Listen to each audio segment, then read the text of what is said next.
নমস্কার বন্ধুরা, কেমন আছেন? আশা করি সকলেই ভালো আছেন। মাই কিচেনে আপনাদের স্বাগতে। আমি আপনাদের জন্য নিয়ে এসেছি খুবই সুন্দর একটা খাবার রেসিপি। এই রেসিপিটা বানাতে অনেক টাইম লাগবে না, স্রেফ যদি হাতে 10 মিনিট টাইম থাকে আপনারা 10 মিনিটে এই খাবারটা সহজেই বানিয়ে নেবেন। বাচ্চাদের স্কুলের টিফিনেও দিতে পারেন, আর বাড়িতে কোনো আত্মীয় এলেও তাদেরও বানিয়ে দিতে পারবেন স্রেফ 10 মিনিটে। চলুন তাহলে বানানো শুরু করি।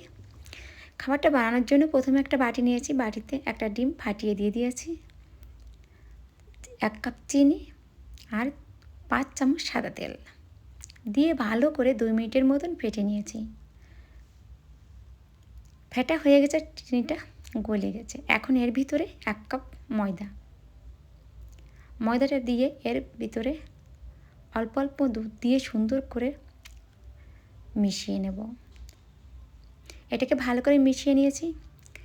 এখন এর ভিতরে কালারের জন্য 1 চিমটি ফুড কালার দিয়েছি। ফুড কালারটা দিয়ে ভালো করে 2 মিনিট ধরে ফেটে নেব। এটাকে ভালো করে আমি ফেটে নিয়েছি, ফেটা হয়ে গেছে। এখন এর ভিতরে বেকিং সোডা আর বেকিং পাউডার 1 চিমটি করে দিয়ে দিয়েছি, দিয়ে আর একটু আমি নাড়াচাড়া করে মিশিয়ে নিয়েছি। মিশানো হয়ে গেছে। এখন এর ভিতরে 2-3 ফোঁটা ভ্যানিলা এসেন্স দিয়ে দিয়েছি, দিয়ে আর একটু নাড়াচাড়া করে মিশিয়ে নিয়ে আমার ব্যাটারটা রেডি হয়ে গেছে। এখন ব্যাটারটাকে এক সাইডে রেখে দিয়েছি, আর এদিকে গ্যাসে একটা প্যান আমি বসিয়ে দিয়েছি। প্যানটা হালকা গরম তেল দিয়ে ব্রাশ করে নিয়ে 2 চামচ করে ব্যাটারটা দিয়ে দেবো, আর স্রেফ 2 মিনিট ঢাকা দিয়ে রেখে দেবো। 2 মিনিট হয়ে গেছে, আপনাদের ঢাকনাটা খুলে দেখাচ্ছি কেমন হয়েছে। দেখুন বন্ধুরা, খুবই সুন্দর। একবার খেলে আপনাদের বারবার খেতে মন চাবে। আর একটাও বানিয়ে দেখাচ্ছি, দেখুন বন্ধুরা, একইভাবে স্রেফ 2 মিনিট করে ঢাকা দিয়ে রেখে দেবেন।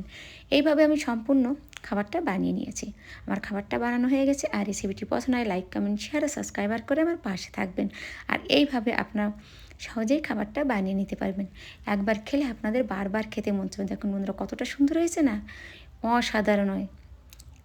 এই পর্যন্তই, সকলেই ভালো থাকবেন বন্ধুরা।